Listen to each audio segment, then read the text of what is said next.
looks like we're up. Yeah. Hey. So we should have called this segment, "We Will Rock You." Har, har, har. Har, har, har, har.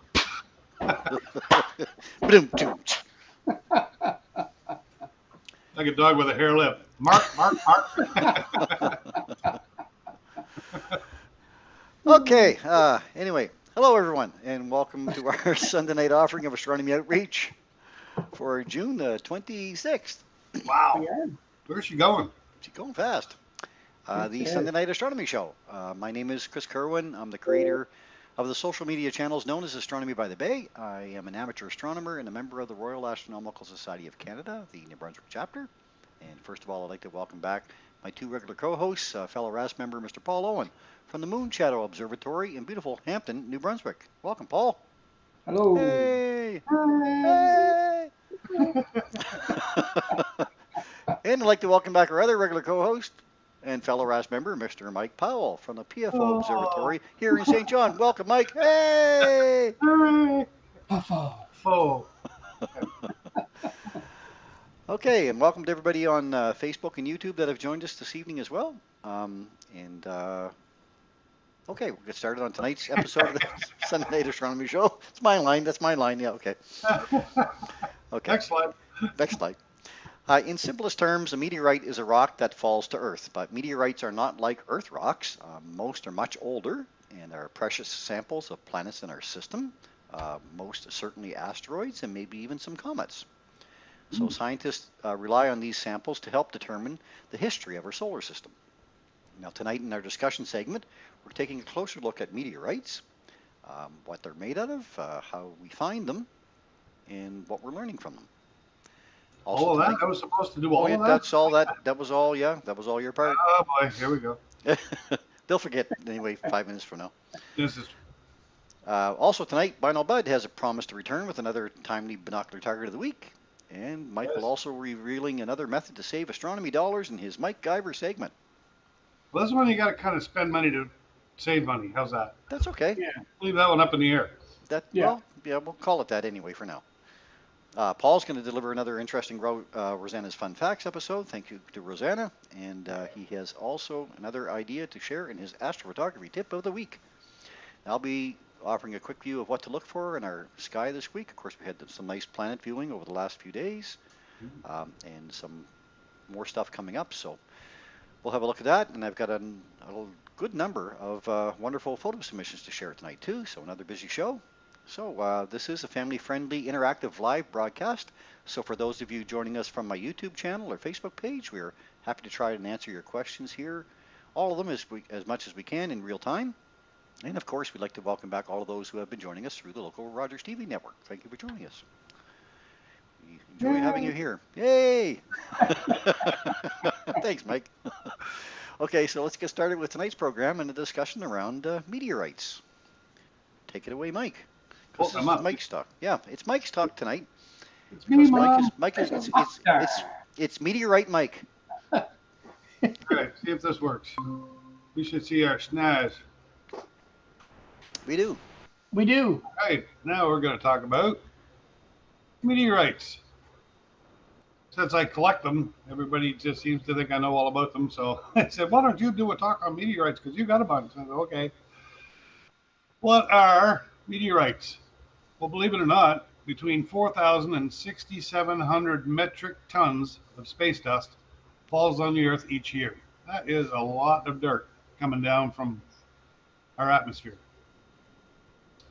So definitions, to start out, an asteroid, we think we all know what it is. A relatively small, inactive body composed of rock, carbon, or metal, which are orbiting the sun. A meteoroid is a small piece of an asteroid or comet that's orbiting the sun. A meteor is a meteoroid that is observed as it burns up in the Earth's atmosphere, like a shooting star, is a meteor.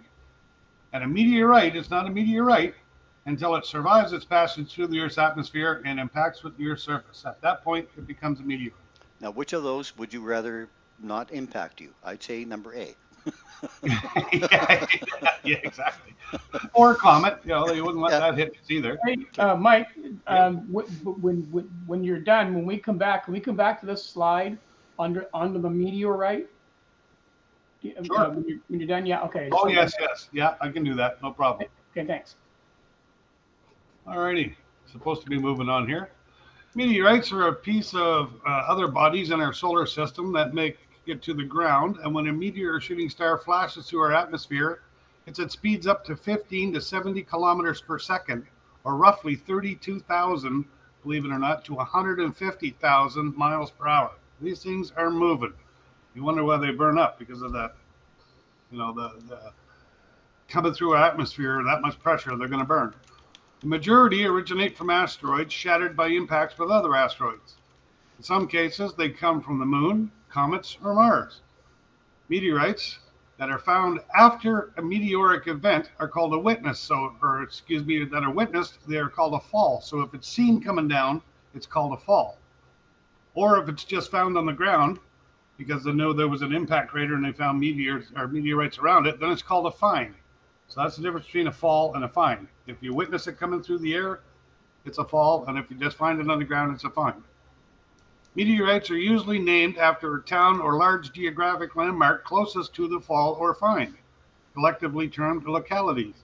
The word meteorite can be referred to an individual specimen or a collection within a strewn field. So if a large one hits or breaks up and it leaves a strewn field across the ground, it's still considered a meteorite, even though there's a bunch of them.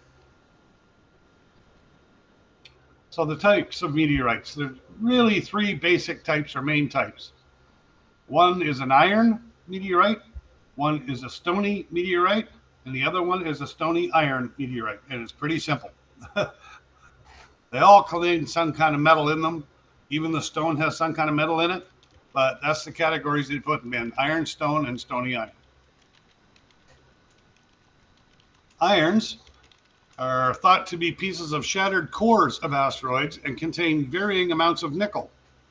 This type comprises, I'm going to get into some big words that are going to mess me up here, three basic groups: hexahydrates that contain 4.5 to 6.5% nickel, octahydrates, which contain 6.5 to 13% nickel, and this one gets me every time, exactites, I guess is how I pronounce it, with nickel amounts of 16 to 30%.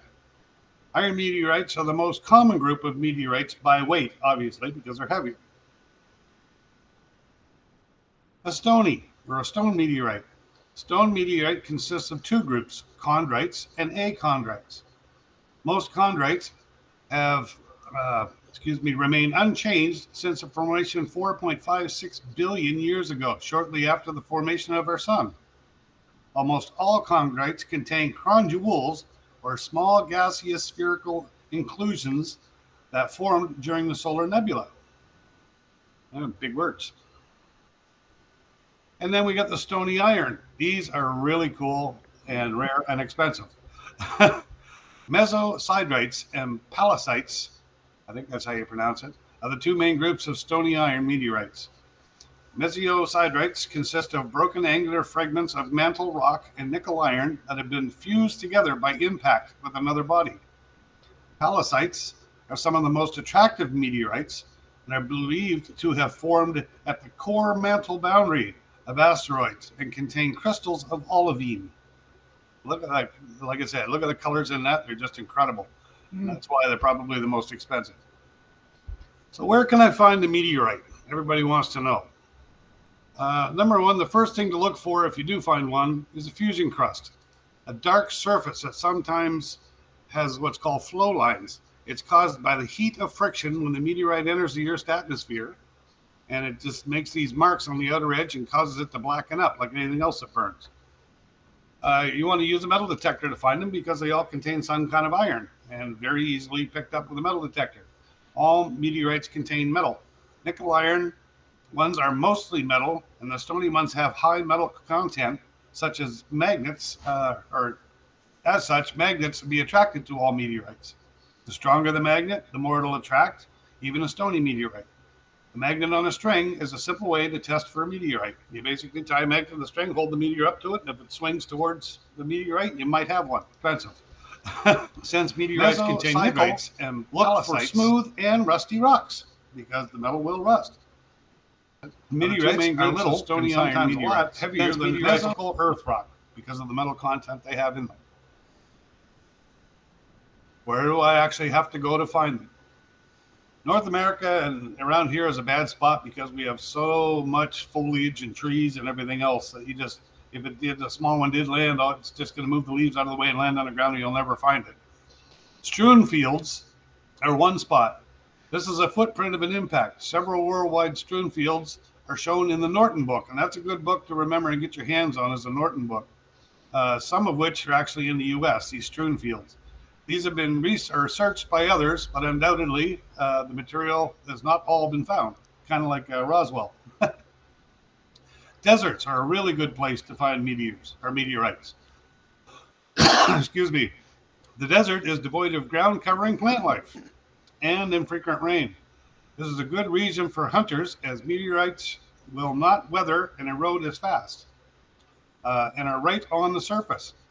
Sand dunes are especially good. And then, of course, known craters. Known craters are shown in the Norton book as well.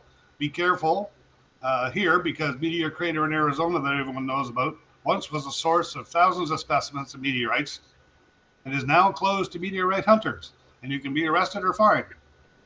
So if you are going to check out a known crater, you should always ask if the area is private property or not and get permission before you enter. Now, here's a quick example. Excuse me. You see the desert? Be easy to find one laying on the top of the sand there. In fact, what they do a lot is they get on an ATV and they tow a magnet behind. Excuse me, 1 second.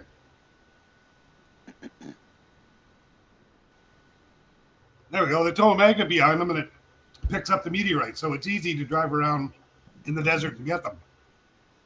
Meteor crater, you can see where, pieces could have landed all around it and why it's an easy place to find meteorites. And of course, a strewn field, like you see here on the right or left-hand side. This is a strewn field actually near Warsaw and Poland, and it's pretty big. Look at how close that one got to the visitor center there, Mike. Yeah, really. You think it would have moved the visitor center right in here. That's pretty close. That's pretty close.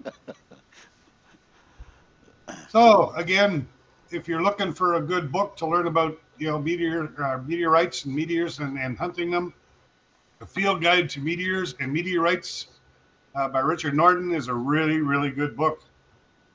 It was promoted by Patrick Moore in his Practical Astronomy. So, he's got he picks out some good stuff, and that's actually a good book. I did get it, and it got me into wondering or knowing a lot more about meteorites than I did.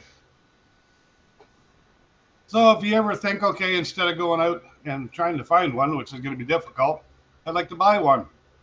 Well, number one, you don't know, don't buy a meteorite on eBay. You could be getting a piece of gravel out of somebody's driveway, right? You just have no idea. You want to find a reputable dealer, and a reputable dealer is someone that's a member of the International Meteorite Collectors Association, IMCA. You want a photo of the piece that you're actually buying, and it should come with a scale cube, and you'll see the 1 centimeter scale cube. A lot of them, if you don't see a scale cube, don't buy the meteorite from them, okay? Is it a classified or an unclassified meteorite? Classified means that it's found, it might have been a fall. They know exactly when it landed, how it landed, what meteorite itself is. And then an unclassified is one that was found and they don't know where it came from. It was more like a find. So you get a lot of them in Northwest Africa that are finds and they're unclassified, but they know after testing it's definitely a meteorite. If it comes with paperwork, make sure you get the paperwork with it. Okay? There is certified paperwork that goes with every meteorite you purchase. Is it listed in the Meteorological Bulletin database? It should be. If it's an actual find or fall, the meteor should be listed there. Even the newest ones get in that book really, really quick, or in that bulletin. So the database is updated every day, and if you're buying a meteorite, it should be listed in that. And there's a website right there where you can go to find it. It's http www.lpi.usra.edu/meteor. And the other part is do your research. research, research, research. Don't go buy a piece of gravel from somebody's driveway. You want to make sure you get what is, a meteorite. You want to buy a meteorite and not a rock. That's as much as I can say about that. And here's a quick example. This is a scale cube that you're looking for. They're 1 centimeter square, and they have, it's just basically you lay it beside the meteor they lay it beside the meteorite you're looking to buy, and guess what? It tells you roughly the size of what you're buying. You want a certificate of authenticity. And again, these come from labs because the labs do the testing, and they are the ones that put out the certificates of authenticity. And you want to work with a reputable meteorite trader or somebody that buys and sells meteorites. And you can research their names and find out if they're reputable or not, like anything else. So, and this gentleman, I bought many meteorites from, and he's been fantastic for me, Ray Watts. And these are a must-have before you decide you're going to buy a meteorite and spend your money. Now, there's another thing. It's not a meteorite, but it's called a tektite. You guys ever heard of those? They're good healing stones, I guess, from what I hear. But what that is a meteor has impacted the Earth, and it's spewing up a whole bunch of molten rock out of the ground. And as this comes back to Earth, it cools into these teardrop shapes and then falls all around. And that is a tektite. It's not a piece of the actual meteor, but it's there because it was caused by the meteor impact on a bigger meteor. And believe it or not, people collect these tektites. And what they are is gravel-sized bodies composed of black, green, or brown or gray natural glass formed from the terrestrial debris ejected during meteorite impacts. So it's basically melted glass. Extremely high temperatures and enormous pressures generated by the impacts melt the rock at the site, produce a cloud of molten silicate droplets, and quickly cooled to a glassy form before they fall back to Earth. So it basically rains these things down after an impact. And it's really cool. There's people out there that collect nothing but tektites. It's kind of neat. Now, there's another thing you can look at. It's called, there's tektites or impactites. Now, I put these, this is part of my collection.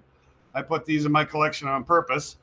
These ones on the top left are tektites that come from Taiwan. They were actually found there, and they're teardrop shaped, and they're a black glass, and they are just a cool thing to have. And then down here in the bottom center is what's called Libyan desert glass. Now, back in the days of Egypt, this was highly prized, more so than gold, actually, this Libyan desert glass. And have you ever seen the famous scarab beetle in Egypt? The center of the body is made out of a piece of Libyan desert glass. Now, what happened was they never did find an impact crater, but they think it was an airburst explosion that melted the sand. So it exploded in midair, and it was so hot, it just melted the sand in the glass, and that's where this Libyan desert glass comes from. Over here on the right-hand side, you got something called Moldavite. And there was an actual meteorite impact in Western Germany. And this was, the impactite was thrown up into the air, the molten surface, and it come down around Czechoslovakia, and that's where they have all this Moldavite was found. Now, all the Moldavite that we know of has been mined at this point. So finding a piece and buying a piece is getting more and more rare. So those are tektites. Then up here on the top right, you have something called an impactite. And why it's called impactite? Because it's a little bit different. It's formed the same as a tektite, but it's where lightning has struck sand and turned the sand into a glass tubule. And so these are actually glass tubes from a lightning strike hitting a beach. So that's an impactite. And then down here on the bottom is a man-made, very much like Libyan desert glass, and it's called Trinite, and it was from the very first atomic bomb blast in the States. And it was so hot, it turned the ground to glass. And this Trinite is actually the same as a molten tektite. It just melted turned the ground into glass. And so that's part of my collection as well. And you could not collect these pieces or remove these pieces from the site since 1957. So Trinite is kind of hard to get your hands on now too. I was lucky enough that someone sent me a piece as a gift, and it is radioactive, by the way. They say if you handle it, just wash your hands. It's not going to cause any effects, but it's kind of cool. Oh. So just over and above meteorites, that was something I wanted to add in there. Now here is some of my meteorite collection, and you can see each one of these has a document that goes with it to prove what it is. I've got those folded up and they're tucked in underneath each box inside is the actual paperwork. And then I made my own labels. So this one up here is it's an iron. It's called a Campodosillo. They're actually quite common. I think they run somewhere in the vicinity of maybe $3 a gram, because meteorites are sold by the gram. So $3 a gram is not bad. You can get a pretty big, good sized meteorite for a relatively cheap price. Down here is a Nantan. That is a stony meteorite from Japan, or China. A few of these other ones are basically, this one is labeled NWA. That's in Northwest Africa. They find so many over in Northwest Africa. Most of them are sold through Morocco. That instead of trying to pinpoint where it's a big desert, exactly where they landed, they just call it Northwest Africa and they signify it with a number. So you will find a lot of meteorites that are NWAs and a number. And they are, again, certified meteorites. Here's a few more here. There's a couple of Northwest Africa stonies. And you see these ones that are down here in the smaller little cups. These are the more expensive ones. They're the smaller they get, probably the more expensive they are, because you pay by the gram. And why they would be more expensive is because the more rare they are, the more you're going to pay, like anything else. So if there's only a certain number, say instead of finding 3 tons worth of meteorites from a certain impact crater, you only find 10 meteorites. Well, those 10 are going to sell for a whole lot more than 300 that came from another site. This one's a gold basin. They're quite common. Again, you can buy them. Those ones you can buy online. But again, make sure you find a reputable dealer and they sell it with a cube. So those are just a couple of the pictures of meteorites that I've collected over time. Now, meteorites wanted. How do you know if you actually got a meteorite if you do find one? No, Virginia, these aren't meteorites. I think people will look at and say, I found something that looks exactly like that. They call them meteorongs. That's actually iron slag, believe it or not. It forms naturally, but if you look, there's no fusion crust. They're not smooth, because a meteorite's going to be smooth when it melts and comes through the atmosphere. The molten goes around it and actually smooths it out. So it should look more like a marble than a pimpled rock like this. And these are meteorites. You can see they're smoother on the outside. Yes, they got a little bit of indentation, but for the most part, they are smooth. They've got a black fusion crust on the outside edge, or they are rusted a little bit on the outside. So you can see where they're smooth because they've melted through the atmosphere. You can see a little bit of black fusion crust, and you can see some rust. So that's a way to tell it's a meteorite. So meteorite or meteorong? How do I determine if the rock is worth sending to a chemical lab and have a scientist verify that it's a meteorite? Well, number one, the biggest key is that fusion crust. Does it have a fusion crust? If it doesn't have what looks like a fusion crust, then I'll guarantee you don't have a meteorite. Is it magnetic? If it's not magnetic, it's not going to be a meteorite. Now, does it have native iron? Again, you're looking for rust. If it was laying out in the weather a little bit, there should be a bit of rust on it. If it's got some metal in there, that metal's going to rust because it's iron.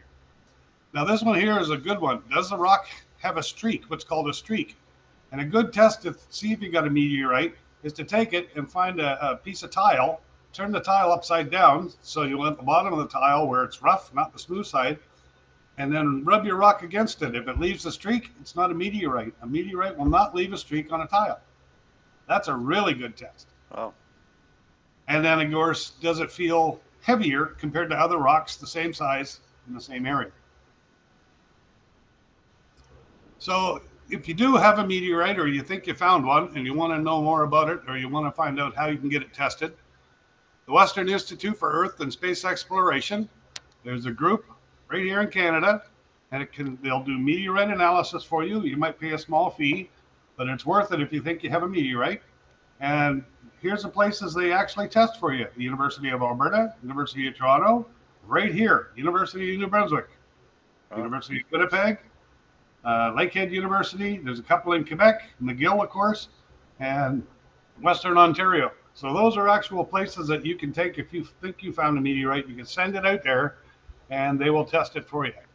And that's basically my quick talk on meteorites. And if you like, Paul, I'll go back to that page. Yeah, go back to that first slide.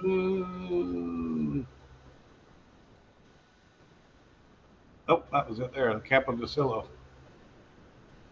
This one. Nope. Nope. No. That one. Yeah, that one. That'll do, but that's not your first slide. Oh, you want the first slide? The very first one. Back. One with the first. Yeah, right there. That's the one. Oh, the definitions? You just lost it. Yeah.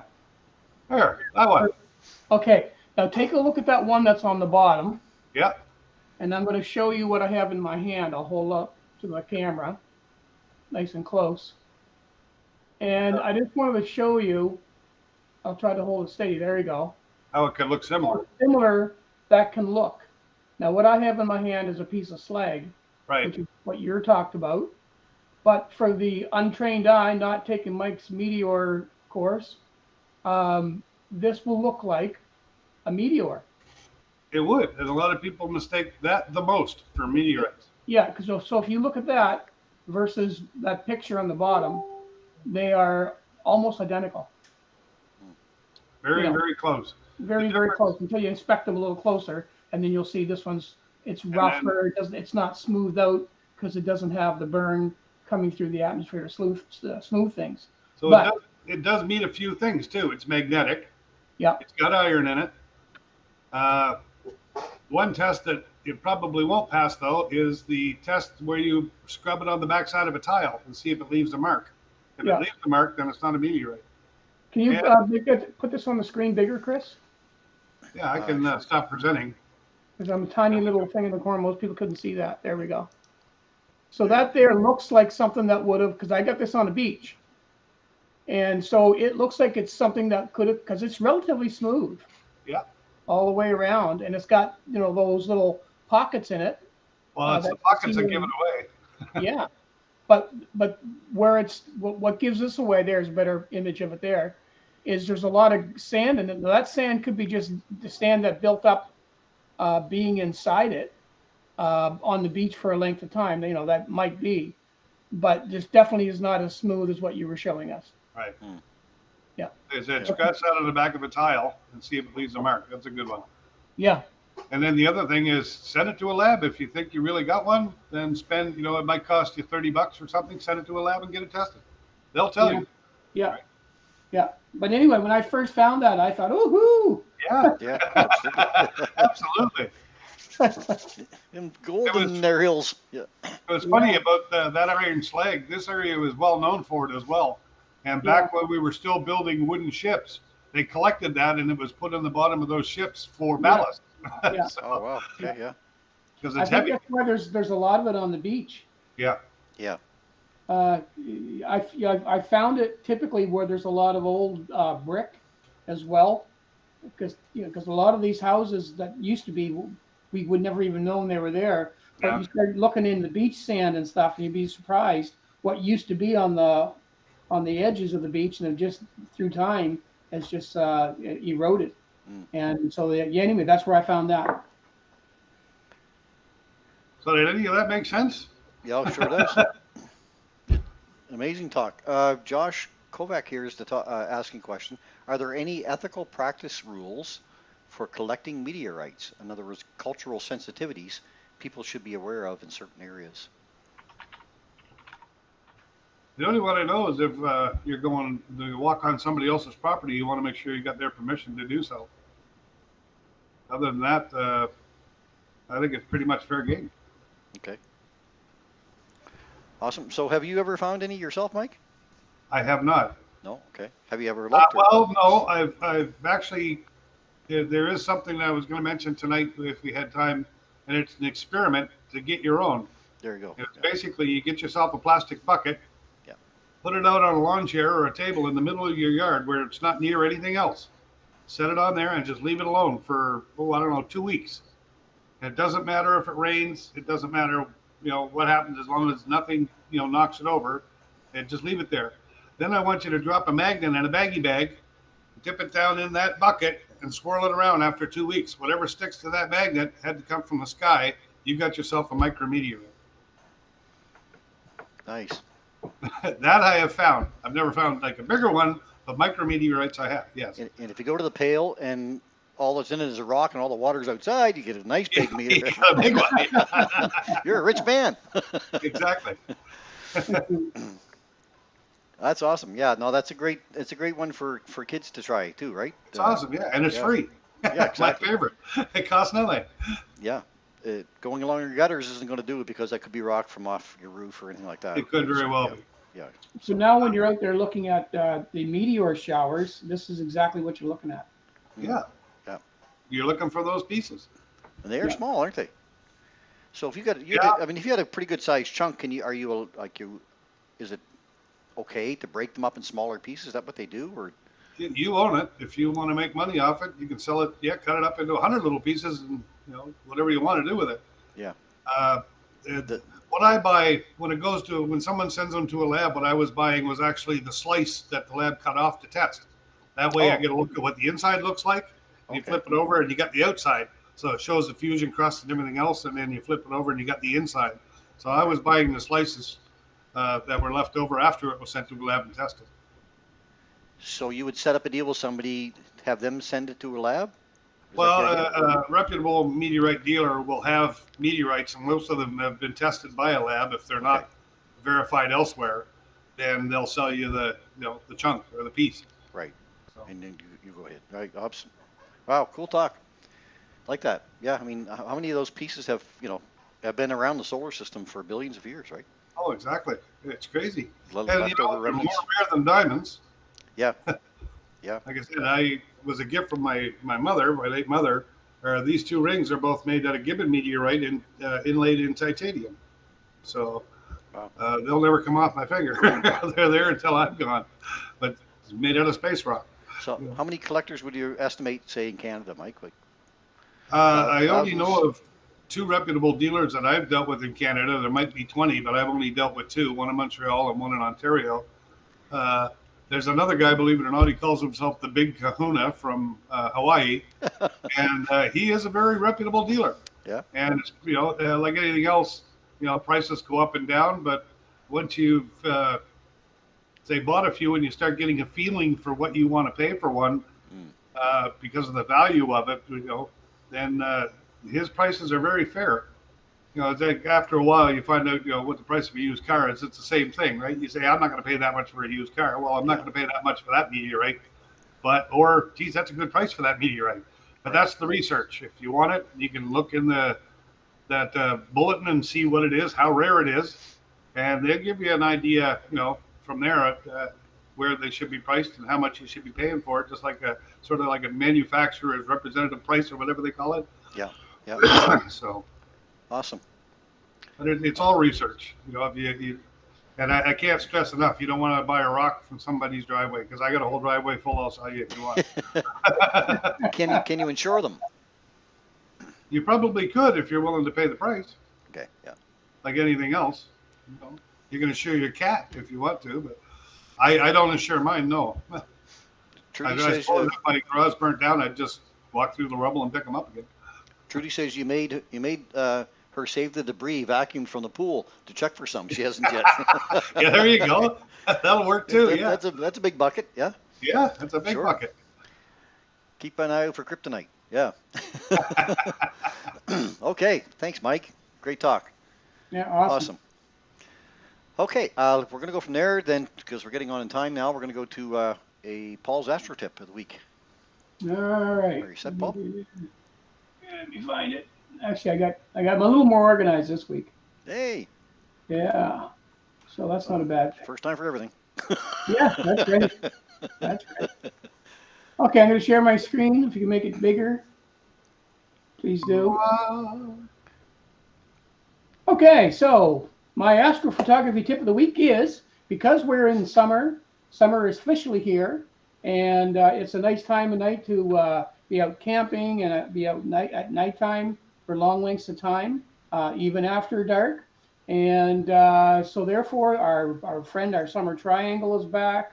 We have a lot of nice things. The Milky Way is starting to position itself very nicely when it does start to get dark. So a lot of those beautiful summer nighttime displays are happening. So 5 things you will need to start astrophotography, and simple stuff. And what I'm going to talk about is things like covering the Milky Way, some constellations, meteor showers. Again, with my stock, you should be interested in that now, and also star trails. So based on these types of photography, this is what this little 5 things you will need to start astrophotography is. First one is you're going to need a DSLR or a mirrorless camera, or a camera that you can actually put interchangeable lenses on. Now, you can get 2 types of camera size, sensor sizes, which of course is the little thing you see inside the circle that your lens goes over.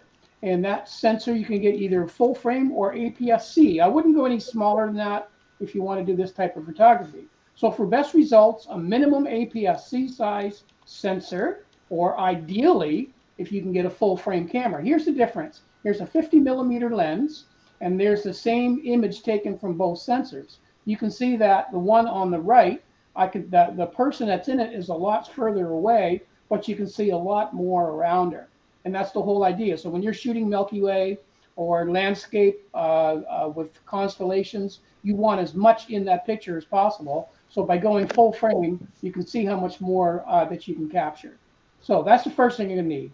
Number 2 on the list, a wide-angle lens, a good prime wide-angle lens that has an f2 or lower f-stop rating, because you want something that's efficient. Why? Because the sky is dark. And because it's dark, you want a lens that will allow as much light in as quickly as possible. So that lower that f number is, the more efficient it is.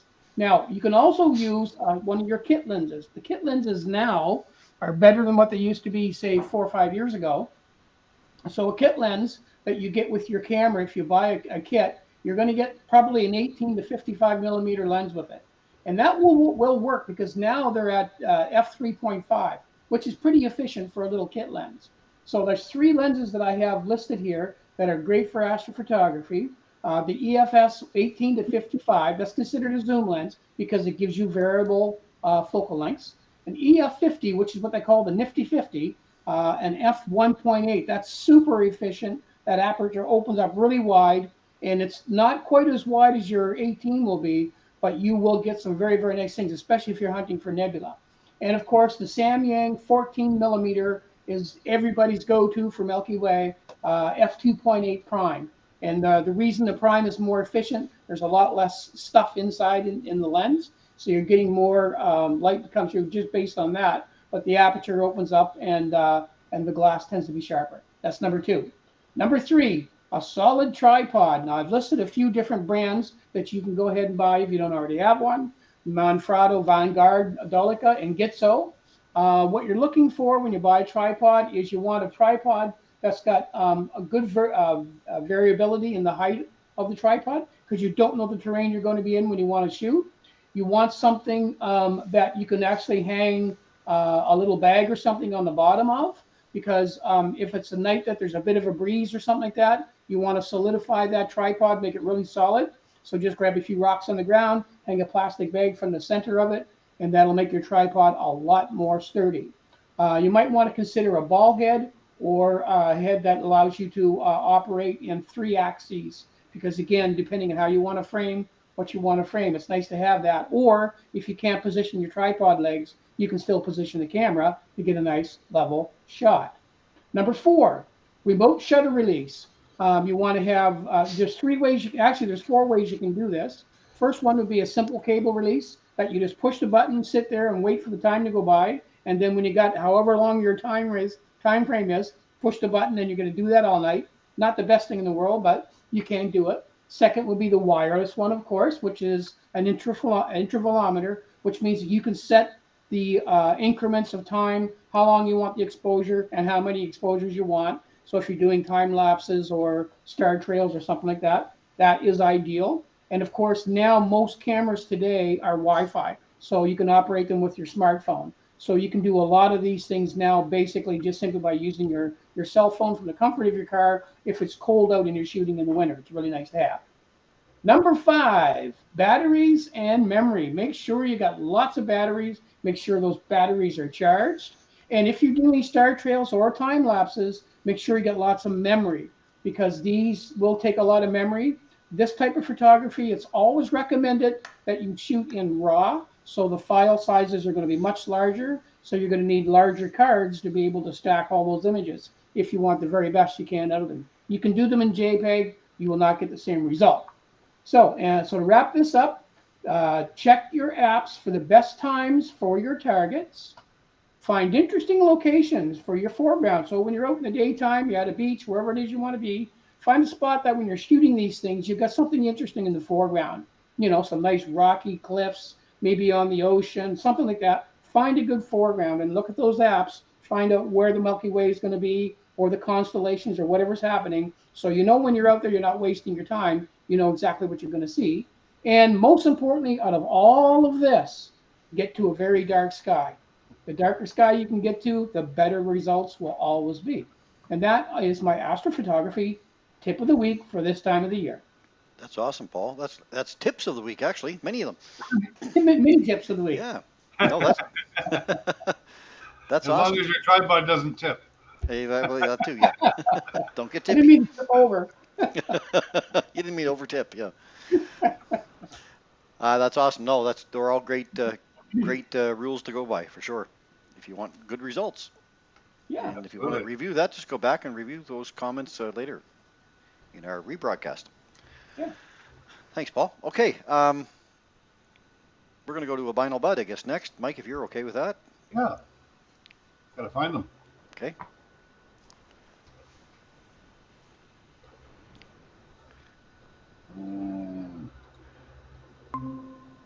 Here we go. I'll make this quick. Binocular target of the week by Bono Bud this week is the Swan Nebula. I love it. Yay. Not quite as good as your shot of the cormorants, Paul, but close.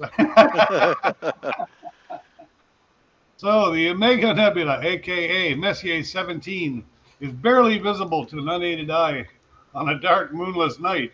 To see it, it's best to use binoculars or a low-power telescope.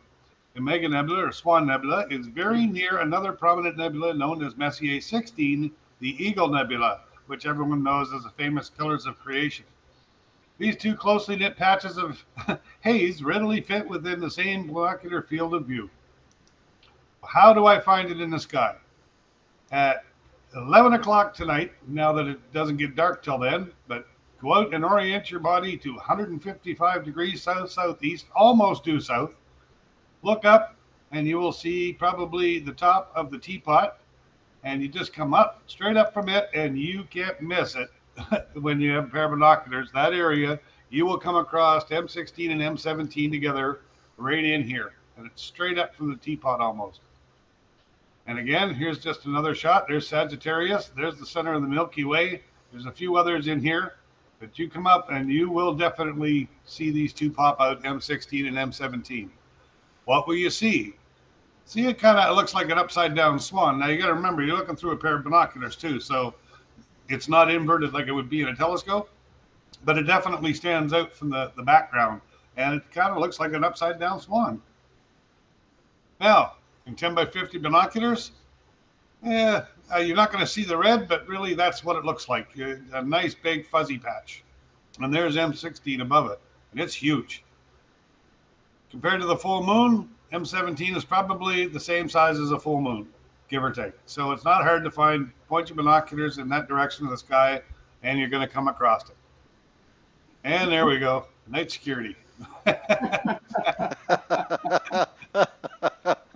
that's the binocular target of the week by Bud. Awesome. Thanks, Mike. Okay, Swan Nebula is a nice target for this time of year for sure. Okay, let's get to a what's up talk. I'm going to run into time here, so try to get on this as quick as possible. Oop, I want to bring this up to my other screen. Let's take it up here. And we'll go slideshow from beginning. Oh, no, I won't. I'll go share my screen first of all. There. And now from the beginning. Okay. How's that? You guys seeing that okay? Yes, sir. Okay. All right. So What's up this week? What is up this week? What's up, Doc? Hey, what's up? Well, first of all, the next 2 weeks we've got some nice passes of the ISS, so the International Space Station. So the next 2 weeks presents the ISS returning to our early morning skies. Now, if you have never seen it pass over us, look at the times listed on the table at heavensabove.com. Select your city in the top right corner of the site, then select ISS from the menu.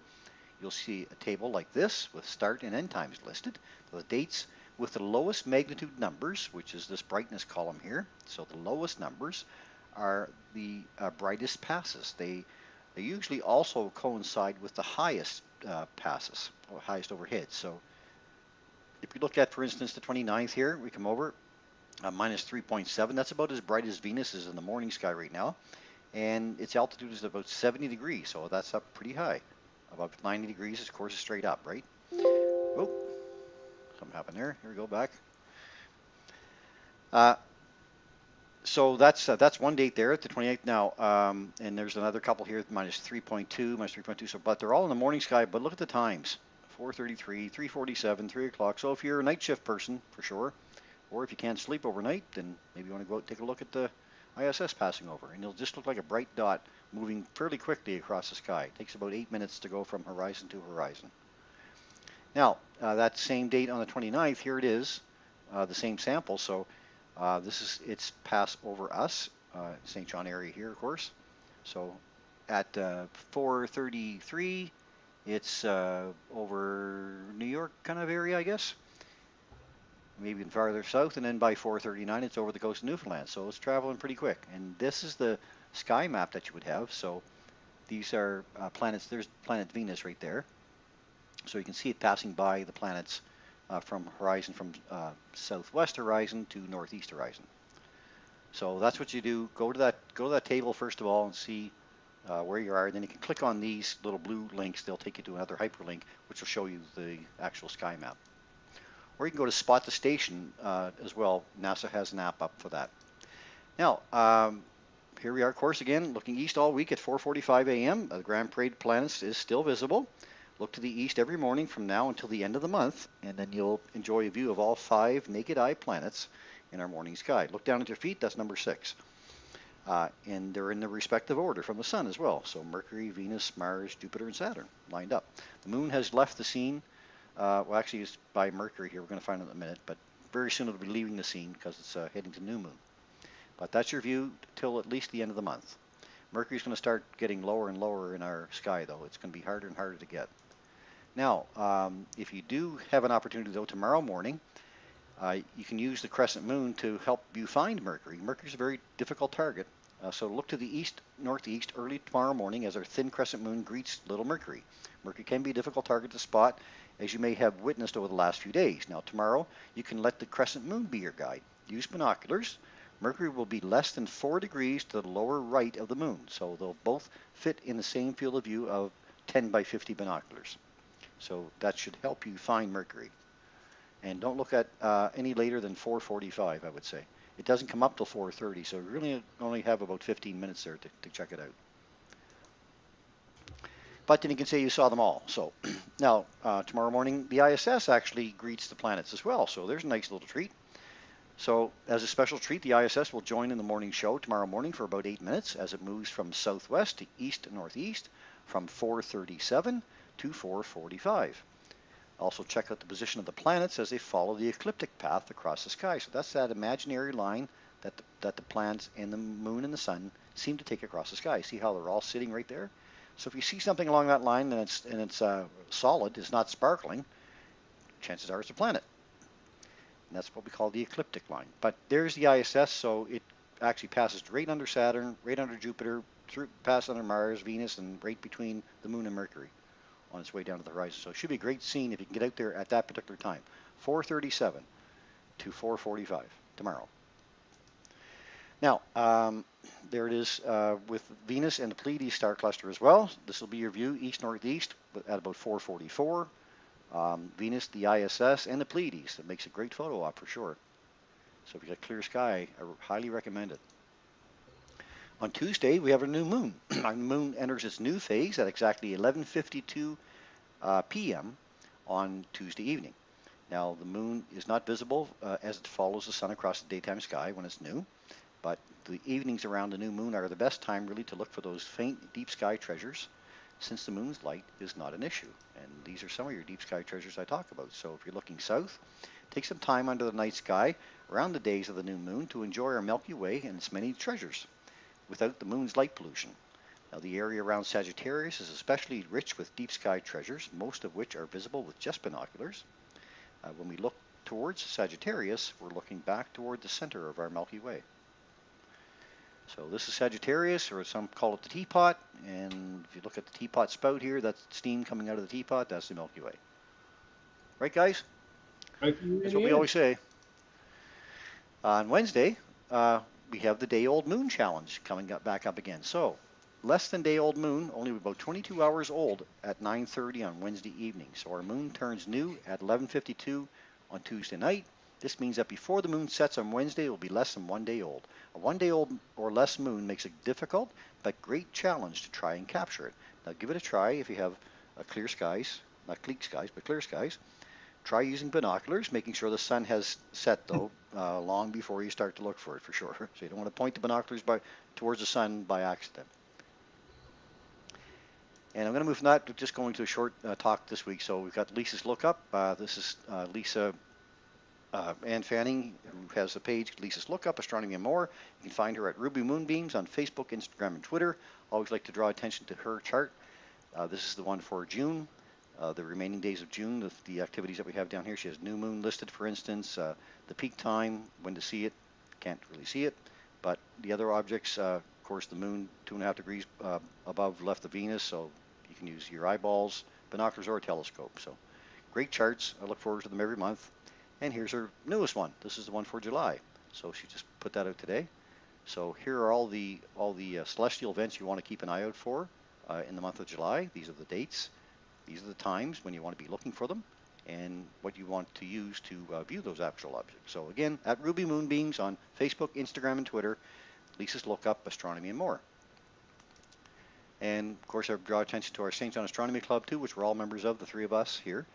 St. John Astronomy Club is found at sjastronomy.ca. We have a huge website with all kinds of information on it, but we put out the calendar for June and July as well. This takes you right up till the 16th of June, and we list all the major events that are happening throughout the next month and a half. So that's about it for this week's What's Up in the Sky.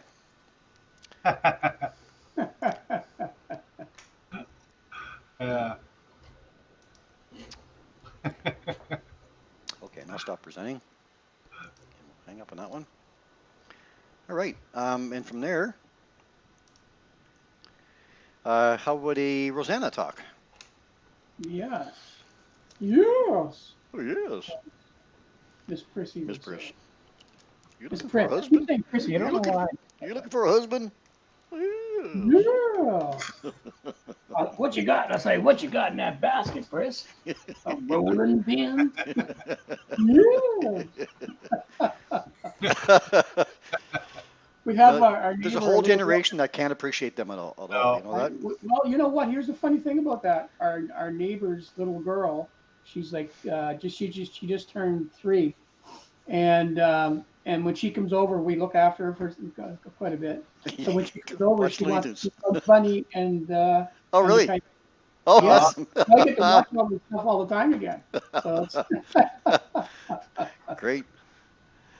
Yeah. All right. Well, let me get this Rosanna thing all set up. So I'm going to share my screen and pop that one on, and we'll get into this week's No Sound.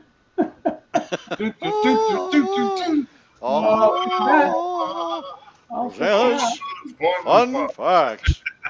Yeah. There, that's good. Hey, and like, hey. Oh, there it is.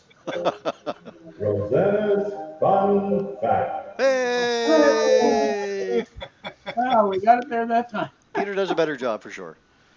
All right, so let's get right into it. So she says, hi, Paul. So how did you celebrate summer solstice, June 21st, the longest day of the year, perhaps with a very cold beverage? So, what is the solstice exactly? It is the result of Earth's north-south axis being tilted 23.4 degrees toward the sun. This tilt causes different amounts of sunlight to reach different regions of the planet during Earth's year-long orbit around the sun.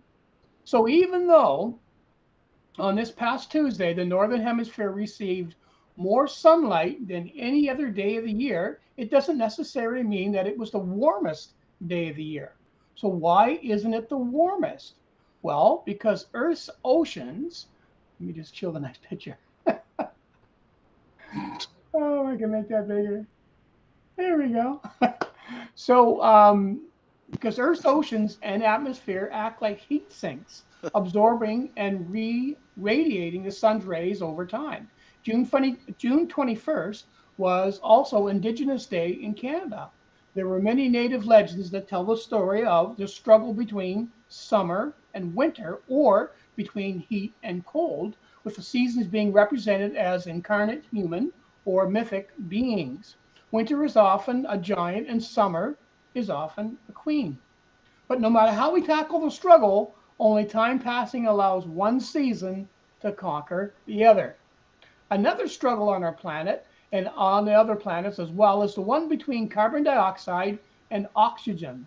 There are almost daily reminders of how we must pay attention to our carbon dioxide levels.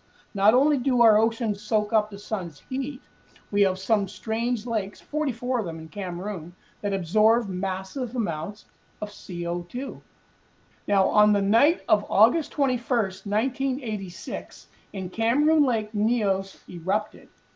During that night, the lake set in the crater of a dormant volcano, emitted not lava, not ash, not mud, but instead a massive cloud of cool carbon dioxide gas that silently raced down the slope, killing almost everything below.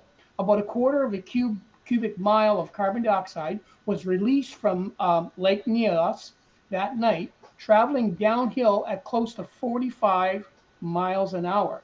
Now, in the nearby villages, 1,746 people actually died, most as they slept in the town of Nyos itself. Virtually every soul, human, animal, and insect died. Now, the key to understanding the Lake Nyos explosion is to understand how carbon dioxide dissolves in water. All gases have a certain solubility in water, a limit beyond which no more of the gas can be added. For carbon dioxide, that limit is about 1 liter of gas per liter of water at atmospheric temperature and pressure. Further attempts to add more gas to the water, for example, by bubbling gas into the water, will have no effect.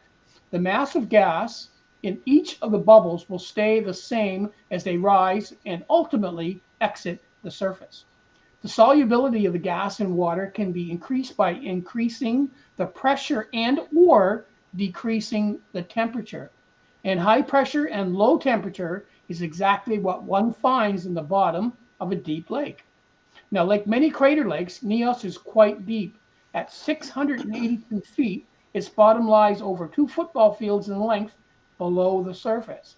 At this depth, the pressure is intense, 20 times larger than that of the surface, or that at the surface rather, a pressure where the solubility of carbon dioxide is 20 times larger than that at the surface, since water can hold a liter of carbon dioxide per liter of liquid at atmospheric pressure.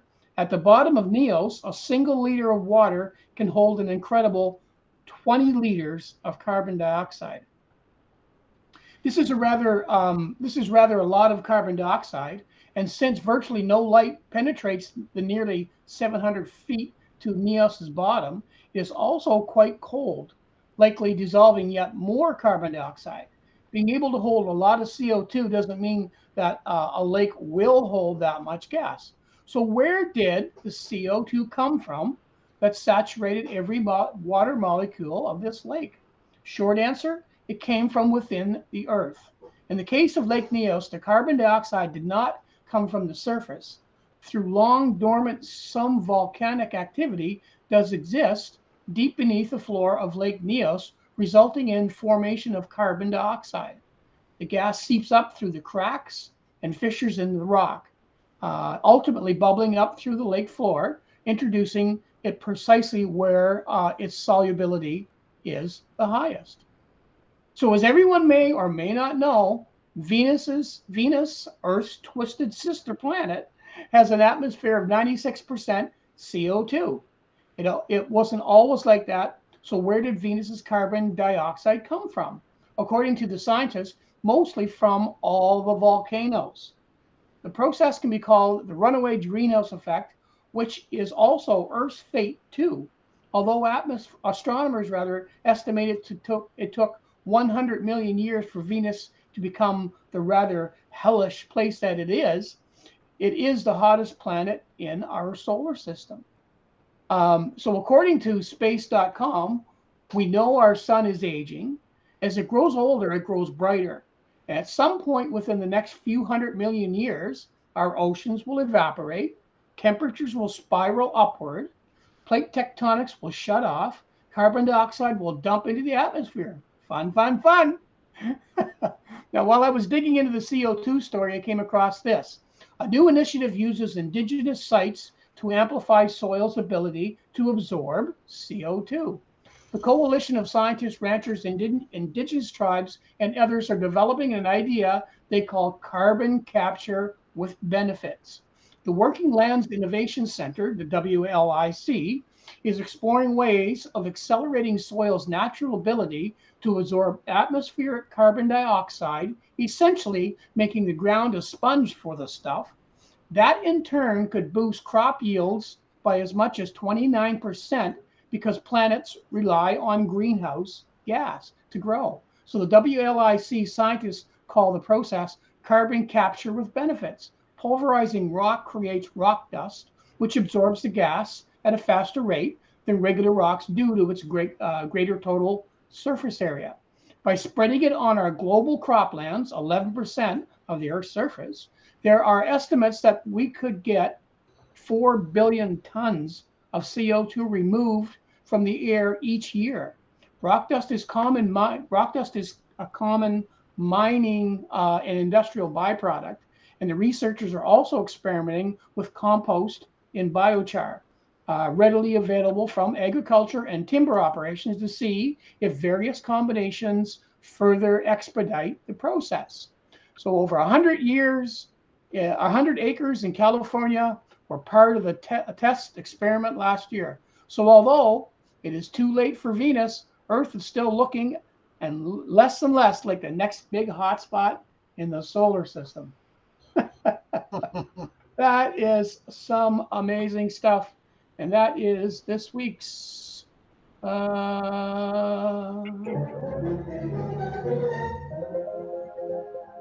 Rosanna's Fun Fact. Yeah. Fantastic. Thank you so much, Rosanna. That was very, very interesting stuff. That's crazy. Nothing of that. So now I am educated, both by Mike tonight and by Rosanna. Educated. I feel like my brain is absorbed and stuff, and need to let some carbon dioxide out. Yeah. Fantastic. You're muted, Chris. And I did that for a reason, because yeah, I know. you get a lot of background. You get a lot of background noise. Anyway, yeah, awesome. Like the fact that she refers to Venus as our twisted sister. Really is. Okay, Indeed. we have Mike Guyver. Dun, dun, dun, dun, dun, dun. Mike Guyver. Mike Guyver tip of the week this week. Ever want to have telescope accessory but can't get one? Like a solar finder or a solar filter or a head-mount mask, or eyepiece caps, or mini Vixen finder bracket? Well, guess what? No worries. Make your own. This is where I said it's going to cost a little bit. You got to purchase a 3D printer to do it, and you have to get yourself a spool of filament. But once you got that, you're off to the races, believe it or not. How do you make something? Well, you set up your 3D printer, choose the filament, type and color that you want to make your piece, search for plans on a 3D print website like the Thingiverse, which is fantastic. They pretty much give you anything you want for free. download the 3D print file. It's called an STL file. And guess what? Push the button and print your object. And no matter what you want, you can have it. So problem is solved. Here's a Vixen dovetail bar. I mean, there's mount pieces. This is a set of solar filters for your binocular, right? And all you got to do is 3D print it, and it really works. And I know why, because the proof is in the picture. There you go. And it does work. You can print anything you can think of. MacGyver tip of the week. Awesome. Yes, I was going sir. to say, buy no bud. Mike, how much you have to invest in a 3D printer to be able to do all that? 3D printers are now coming down in price. I think actually to buy the same one as mine was actually $300. Now you can actually pick up a simple 3D printer for around 100, 125. And filament runs about, I don't know, maybe 30 to 35 bucks a spool. And it's sold by the kilogram. And one spool will do a lot of stuff. It will print a lot of stuff. So you're looking at pennies a piece by the time you get your setup started. Yeah. It's those But then accessories. the tax that costs you to buy it from the retailer, if you have to buy it, you lose something on your scope. And any one of us can tell you, if you buy it from a retailer, it's going to cost you money. Right. Big money. And at the same time, you don't have it and you got to wait. But with Mike's idea, if you have a 3D printer, so you know what? I'll have them by morning. Yeah. Yeah. Oh, absolutely. And you can change the quality. You can have it print so dense that it's as hard as rock. Yeah. It will never break. Dovetails. I never thought you could print a dovetail, but I printed one in solid. It took a little longer, but boy, I tell you, it's as good as any aluminum one I ever used. So. Wow. And there's ideal things like the hand control that you made for me, Mike, for that C8. Yeah. Instead of having the C8 hand control sitting on the side, it actually sits off the side. And it's absolutely amazing. Like amazing. They've come up with so many ideas on this thingiverse, like you say. You just go in there and scan. Just scroll. You can scroll for hours just looking at different ideas that they have. It's so If you simple can to be think able of to it, they have an idea to 3D print it. Yeah. That's the cool part about it. Well, there you go. 3D printing is what's taking over for sure. Okay, let's get to some photos because we're getting a little bit late. But that's okay. 9 minutes after, I think we're doing really good. I think we're doing okay. Oh, I'm okay with it. I got nothing to do. I got no lights. It's still light out. Yeah, that's the thing. Yeah, that's right. It's not like you're going observing, are you? No. Okay, let's get some photos shared here.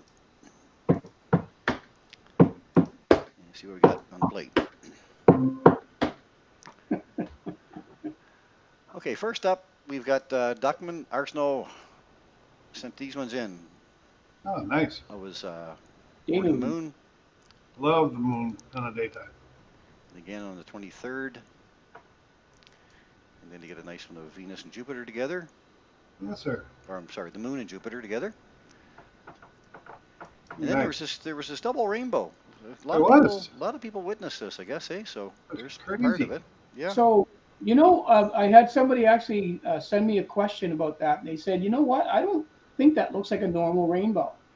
And so I researched it, and it turns out what happens is depending on the angle of the sun and how the water crystals are sitting there, sometimes you can get these monochromatic kind of domes, this dome effect. And it is the same. It's a rainbow. It's all from the same thing, but it's just the way that the angle of the sun is and the time of the night that the moisture happens to be, because it has to be a certain angular from the horizon anyway in order to create a rainbow. Right. But these ones here are they're not as common, but they are from the same makeup. So. Oh, so cool. Yeah. It was bright too. Unbelievable. Yeah, it's fantastic. There's another corner already caught here. So there's the double, I guess. Yeah. Kind of viewed in here Second. a bit. Yeah. Fainter, but there. So, yeah, I guess it was. And apparently the sunset was beautiful that night too. So. It was. All right, thanks for those, Duckman. And we're getting into Leslie Reed's pictures now. Hang on a second, I'll get her notes up. Leslie says, I think she's a first-time contributor here, so she said, so excited. 10:45 a.m. and here is the quarter moon in a beautiful blue sky. Just wanted to share, she said. So. Well done. Yeah. Very nice.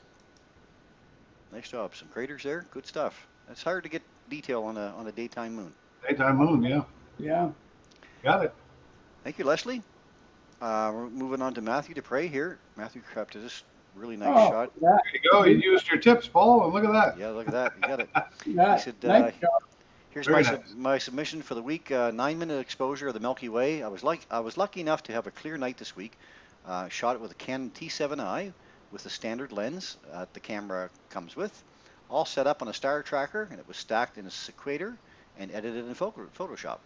So, Well done. well Look done. at the row Fuki. Look at that. Yeah. Where Antares Oh, here, is. yeah, right here. Beautiful. What a nice job. Nice Beautiful Prince and Pony job. there too. Yep. Yep. Great job. Great job, Matthew. All right. Thank you for that. We're going to move on to Jeff Legier now. Jeff says, good morning, Chris and SNAS crew, he says. SNAS crew. Finally a clear skies night. This is the first since the Kujakwak Star Party, which wasn't clear except for the Thursday night before the event. He said, I was able to locate in my backyard just outside Fredericton the Dumbbell Nebula, M27 or NGC 6853.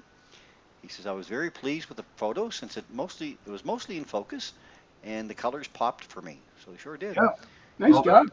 Yeah, nice job. Nice Like I job. said, the image was taken with using a 10mm eyepiece on a 150mm aperture, 750 focal length telescope fitted to my LG cell phone on a 30-second exposure. Beautiful. Salvo shot. Yeah, and auto You've got the settings star for in the all center. settings. Wow. You know, It's other than the color, that's pretty much what you see in the telescope when you look at that Absolutely. chart. Right there, yeah. Yeah. So that's great. The Apple Core, good stuff for a cell phone. Well done. He said 30-second exposure and auto settings for all the settings. I have no idea what they do. We're there with you. Don't worry. Okay, I the love next one up he's got is the Parade of Planets was taken at the same morning, Wednesday, just near the Toyota dealer in South Fredericton, with the same cell phone mounted on a tripod and a 1.5-second exposure. You can see to the moon. You can see the moon, very apparent, with Jupiter up and to the left. Yeah. And Mars faint, maybe zoom in a bit, just peeking through the clouds a little bit to the right right of there. Luna. Yeah, right there. Yeah. Nice shot. Managed to observe M14, he says, M107, and a few others during the only 3 hours of night. Dang solstice. Yeah. And 2 of them without the moon, but it was nonetheless an exciting and productive viewing experience for me. He said, thanks for the work you folks put into the SNAS every week. You're becoming a household name in New Brunswick. Hey, appreciate that. Thanks, Jeff. And clear Just like skies. Chesterfield. Yeah, yeah, exactly. This one was sent in by Noah Hathaway. He said, from today, I caught a picture with my camera at 4:50 a.m., just the moon and Venus, the darker setting. Venus. Yeah. Good stuff. Excellent. Very nice. Thanks, Noah. Good to get those shots in. And Charlotte sent this one in, Charlotte Dupuis. Unfortunately, she said my camera phone wouldn't pick up the Pleiades, but it did capture a pretty decent picture of the other 2. So there we go. It definitely did. Yeah. Nice shot. Love that hanging moon, eh? Really nice. Yeah. Awesome. Thanks for those. Going to move on to Trudy now. I think this is Trudy's. Yeah, Trudy. So she said, hello, my planet photos from this morning at 4:39 a.m. Patched this together quickly using paint. So there's her planet photos using paint. Yeah. Yeah. They're all in there. Boy, look how dark her And- skies are. Yeah, isn't that something? Yeah. So Saturn, Mars, no, Jupiter's up here, isn't Saturn's up here in the corner, I think. That'd be Jupiter, Mars. No, I could get in here a little closer. There's the moon. Now is that That's Mercury? Venus. That's Venus down there. That's right. Venus. Yeah, Venus is there, right. The moon, then Mars, then Jupiter. Then Jupiter, yeah. Okay, let's get this one over here. Here we are. That's better. This marks There you better. go. Yeah, there's Saturn. Yeah, okay, I see it. Saturn way off the side, yeah. So yeah, Yeah. I mean they're stretched out a long way across the sky, but to think about what's going on here, I mean these are all, we're looking out at the whole solar system here, except for Uranus and Neptune, which are telescope view. Yeah, they're out there though. They're out there, But though, they're yeah. there, yeah. And Yeah. so is Pluto. And so is Pluto. That's right. Thanks, Trudy, for those. Well done, Trudy. Yeah. Great job. Robert Cadet, the The constellation. other night. Yeah, Lyra, Alpha Lyra Vega, shining brightly, the large blue star to the upper left. And if you look at the right side of the parallelogram shaped, there it is here. That's parallelogram 1, 2, 3, Yeah. 4 stars. M57 in there. Yeah, between the two, you can see a faint, tiny greenish dot. That's M57 or the Ring Nebula. So, right in here. Right there. Yeah. Right there. Yeah. Yeah. Now, it's so tiny because I'm using a, No matter what. yeah. It's so tiny because I'm using a 50 millimeter f1.8 lens, he says. I got completely polar aligned, took this single 1 minute exposure with my SWSA 2i, and the maritime anti-astronomical event policy was invoked. The clouds came in. Yeah, yeah. That's a good way to put it. Uh, It's very, very diplomatic of you, it Robert. is. Yeah, I chuckled when I read that. That was good. yeah, that's good stuff. Look at the stars, though. Yeah, Nice shot. love that part of the sky. Good stuff. Oh, here's this sunspot 3038. Yeah, 3038. Taken with my Meade LX 200 8-inch SET, a Botter Planetarium 200 ASTF solar filter, Samsung S21 Ultra phone, set to Pro mode video, an XYZ adapter, and a 26 millimeter eyepiece. Wow. Nice shot. The MP4 video was converted to an AVI using PIP.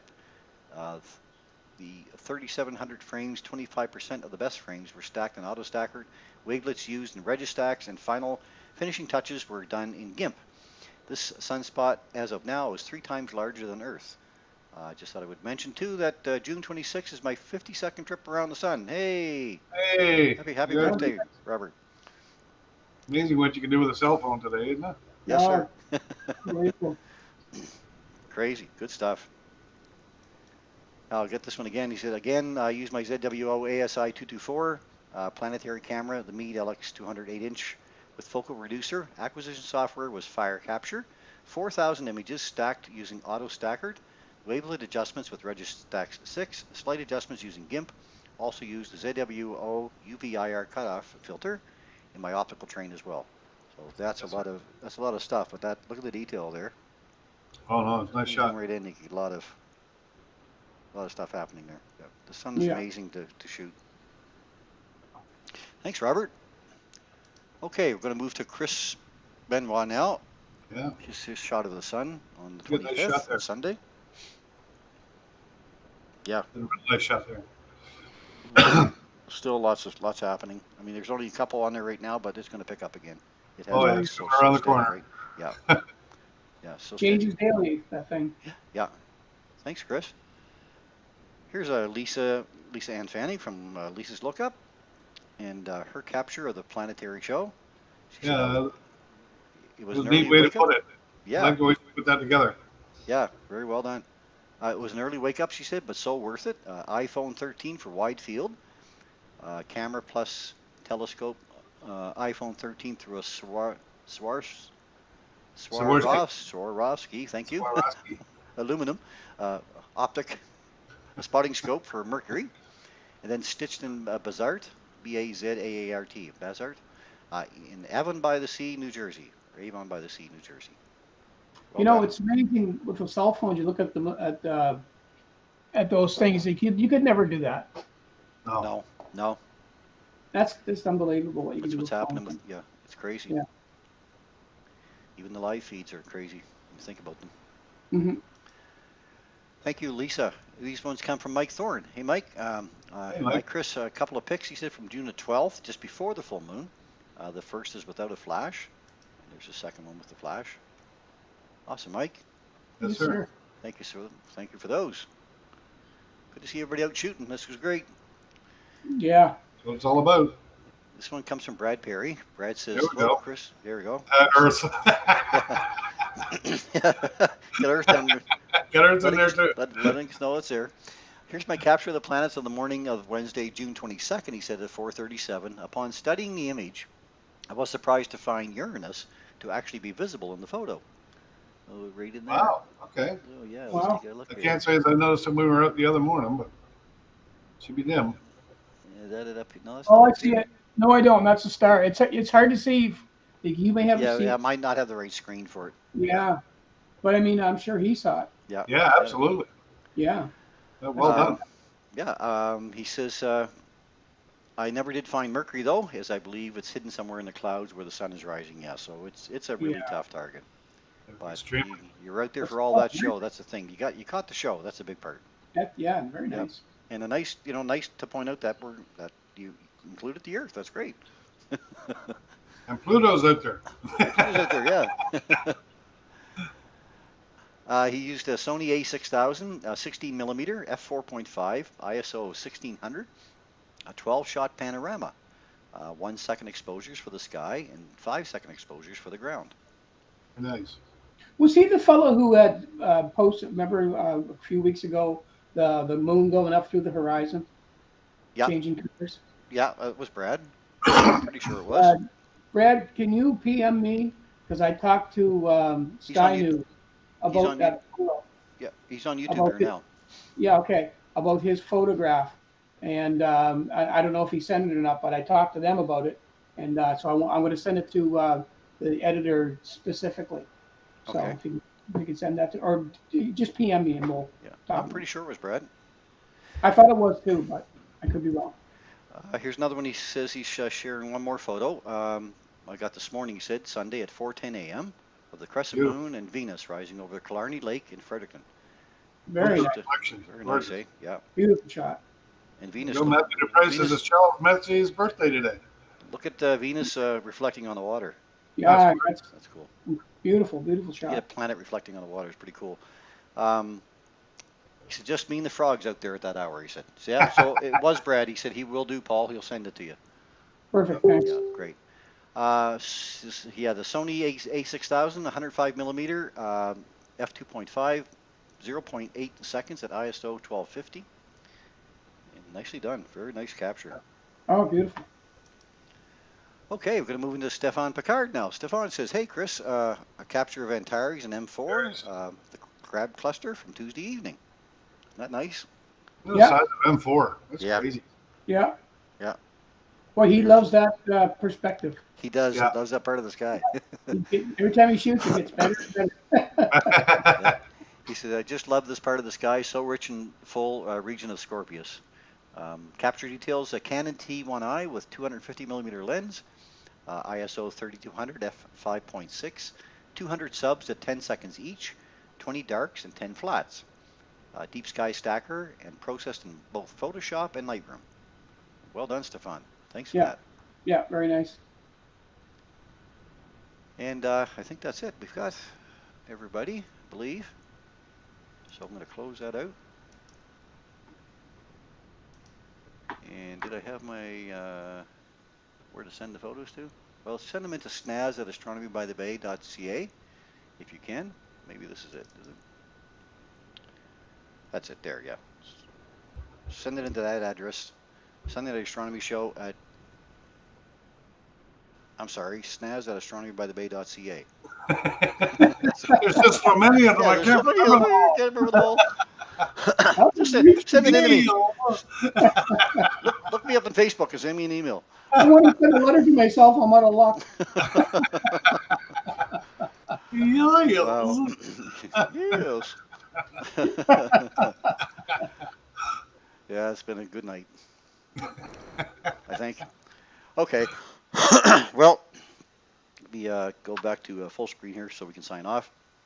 I guess then, so in closing tonight, I'd like to thank you all again for your continued support. Also like to thank Rosanna, of course, once again for her another interesting fun facts. That was pretty cool one tonight. Venus, Twisted Sister. I can remember Twisted Sister.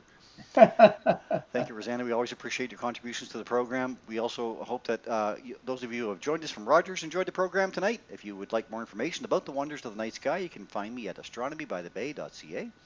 And thank you to all of our YouTube and Facebook and Instagram channels who have continued to share our broadcast with your family and friends, such as our friend Sean there at MB Storm Weather Center, Trudy, of course, and all the others that have been sharing it right along for us, Brad and everybody. We really do appreciate it. Remember, too, we do love getting your photos, so send them into SNAS, S-N-A-S, at astronomybythebay.ca, and we'll be happy to include them on our next broadcast. Now, we're always looking for suggestions for topics for future shows. We did one last week. It was from a viewer who had suggested the topic, so keep them coming to us at the same address. We'll do our best to make it happen. And please let your friends and family know that we are here every Sunday night at 8 p.m. on YouTube and Facebook to help edutain you on astronomy and the wonders of the night sky. So for now then, from Mike and Paul and I, we wish you a very safe and happy week, everybody. Lots and lots of clear skies, we hope, for you. And as we like to say, guys, open your eyes to view the skies and keep your scopes Point it up. Yep. Good night, everyone.